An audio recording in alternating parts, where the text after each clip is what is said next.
If you look around at everything you have, your family, friends, your job, all these things could be considered blessings from God, especially if you are very successful in all aspects of your life.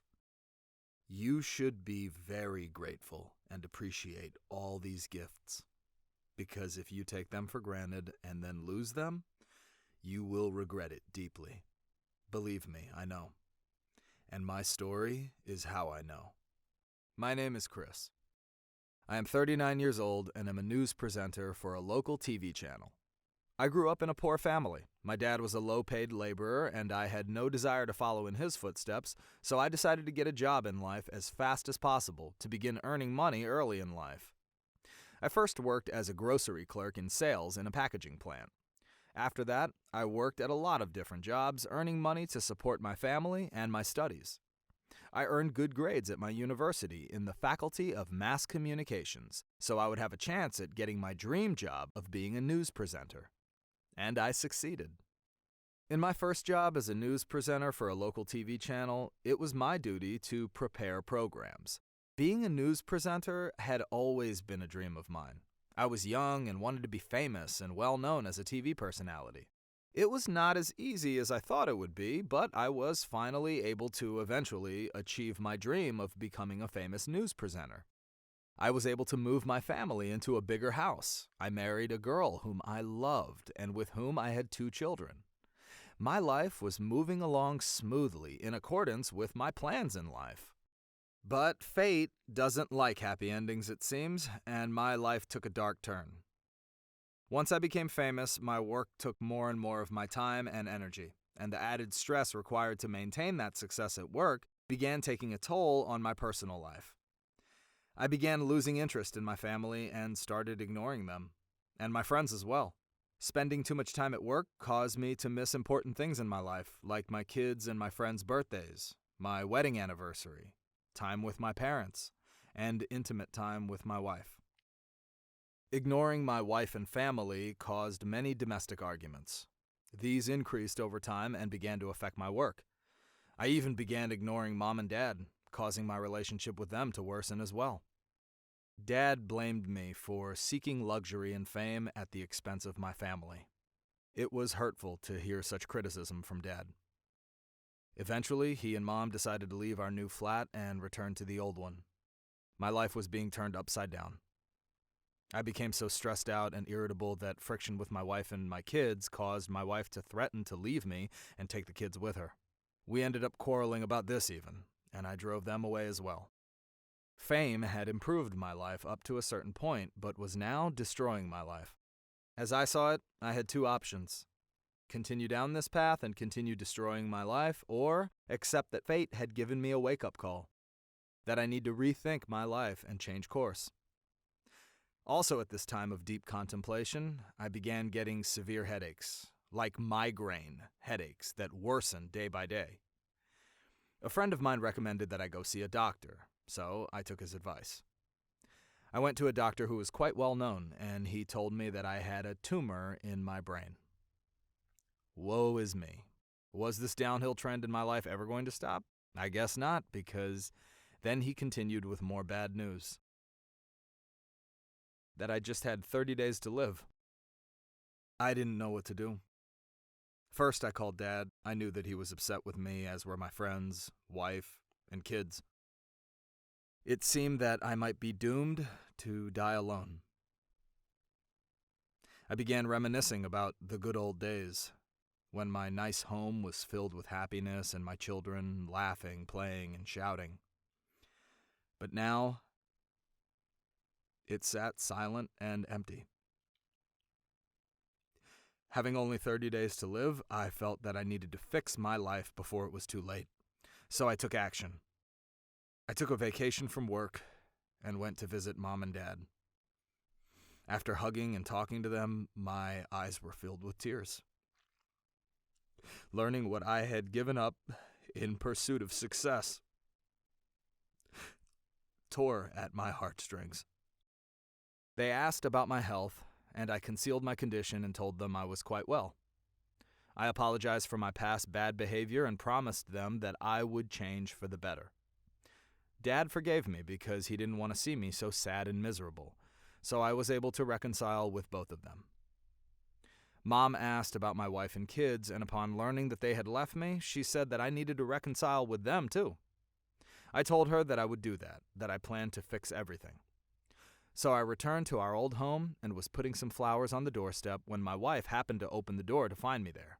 I tearfully asked her to forgive me and to move back into our new home to live with me again. I promised them that making them happy would be my only purpose in life from that point forward. The strange thing is that I not only changed for the better, but I was even better than I was before things had gotten worse. I spent all my time with my parents, my family, and my friends. We met every week to gather fun and barbecue cookout parties.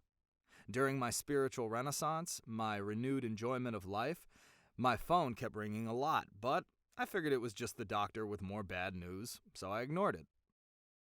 Then one day, I gathered all the family together and told them the truth. That I was going to die very soon. It was a major shock to everyone. My wife fainted, and my parents and kids were all crying. Finally, I was ready to answer the numerous phone calls that had been coming in. They were from the lab. The lab technician informed me that they had mixed up my medical records with someone else's, and that person had died within the predicted 30 days. However, I was off the hook. They apologized profusely for their mistake and hung up. I was so ecstatic. If there's really a cloud 9, then I was there. I walked outside and looked up at the clear blue sky with my eyes full of tears, basking in the warmth of the sun and savoring the cool breeze of life teasing at my hair and face. Fate had given me another chance, and I did not intend to waste it the second time around. I would live the rest of my life as if I only had 30 days to live. Most people dream of being rich and famous with a happy family, a prestigious job, and a huge villa. Achieving these dreams needs patience and hard work. I'm not interested in the meaning or value of a job itself. The only thing I care about is the salary it pays. I want my dream job to pay a high salary. That's all I ask. My name is Raji, and I am 21 years old. I have had only one dream my whole life: to be rich and to have a prestigious, high-paying job. It has been my dream since I was a boy because I don't want to waste my time in a low-paying job. I searched the newspaper for jobs with a good salary, any kind of job. One day, I found a catchy advertisement: elderly companion needed. The caregiver salary was quite good, and it seemed like an easy job, so I went to the interview. The interview session made me feel a little uneasy. I tried to remain calm by focusing on that nice salary the job paid. The interviewer was an old man, who even introduced me to his sons. He said that I have to take care of their invalid father, feeding him, changing his bed sheets, and giving him his medications.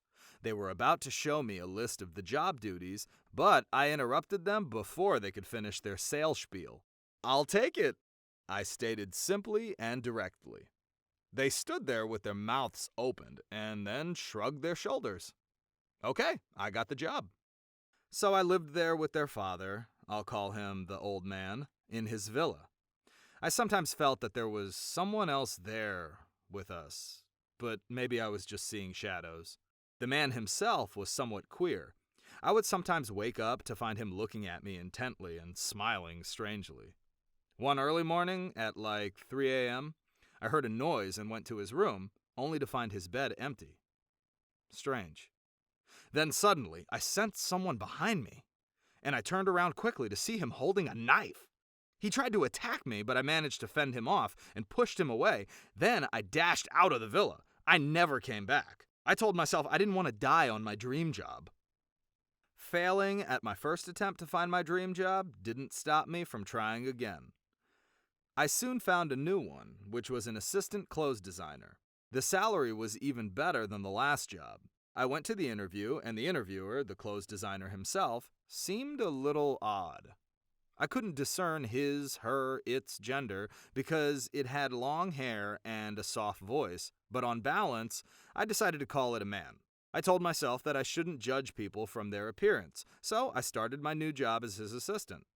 I told him that I was enthusiastic about the job, but I got the heebie-jeebies when he suddenly took my hand in his and just held it while looking at me. Was this guy homosexual? I wondered.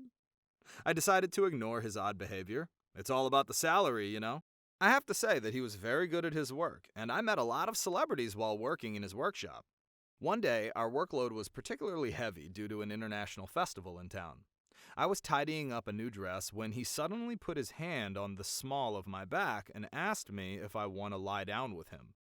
That heebie-jeebies feeling suddenly returned, and I pushed him away and dashed out the door while shouting back, "I suspected you might try that from the beginning, but I ignored my premonitions. Bye!"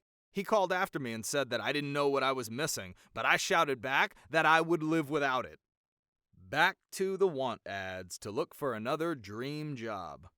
I searched for a few months before coming upon another job as a coffee bean collector. The salary was even better than the last job, so I was perfectly happy with that. I went to the interview. This time, the interviewer seemed to be a normal, welcoming kind of guy. "I hope you are ready to take this job," he said. "I surely am. I'm enthusiastic about it," I said. He explained the job duties. I had to collect coffee beans, wash and clean them, and put them in sacks for transporting. He said that I had to sign a legal contract that I couldn't break or get out of before its end date. "I am totally ready," I said. "Where do I sign?" He smiled kindly and escorted me to his office. I signed the contract without even reading it.